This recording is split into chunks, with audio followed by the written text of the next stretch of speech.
آپ سوچیں سفر کے لیے جا رہے ہیں، کیسی امیدیں ہوں گی، کیسے خیالات ہوں گے،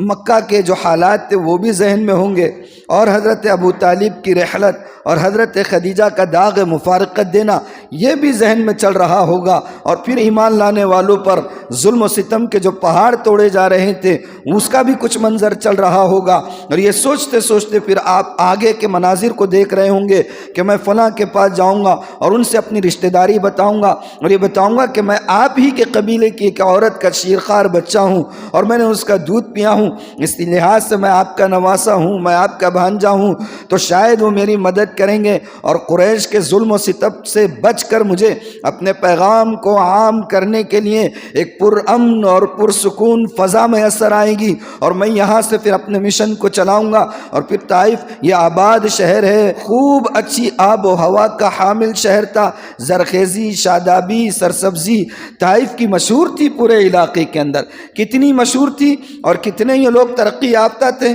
اس سے آپ اندازہ لگائیے۔ طائف کو سمجھتے تھے کہ بہت ماڈرن سٹی ہے، بہت ترقی یافتہ ہے، وہاں کے لوگ بہت قابل ہوتے ہیں، بہت ذہین ہوتے ہیں، اور وہ اس قابل ہوتے ہیں کہ کسی کی قیادت کر سکے۔ اللہ کے رسول نے جب مکہ میں اپنی دعوت کا آغاز کیا تو اہل مکہ آپ کو طنزاً کہا کرتے تھے کہ اگر اللہ کو نبی ہی بنانا ہوتا تو اس عظیم شہر کے کسی فرد کو نبی بنا دے، اور یہ بات اللہ تعالیٰ نے خود قرآن میں نقل فرمائی ہے۔ اللہ تعالیٰ فرماتے ہیں کہ وہ لوگ یہ کہا کرتے تھے لولا انزل هذا القرآن على رجل من القريتين عظیم، کہ اگر اللہ کو قرآن اتارنا ہی ہوتا تو اس عظیم شہر کے کسی فرد کے اوپر اتارتا، نہ کہ تم پر۔ تو طائف اتنا متمدن شہر تھا، اور پھر آپ جس قبیلے میں جا رہے تھے وہ قبیلہ بڑا دلیر،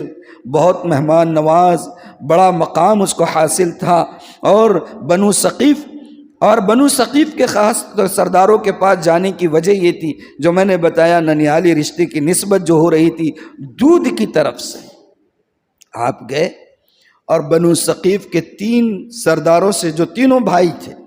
تینوں کے تینوں بھائی تھے، ان تینوں بھائیوں سے آپ ملے۔ ایک کا نام عبد یالیل تھا، دوسرے کا نام مسعود تھا، اور تیسرے کا نام حبیب تھا۔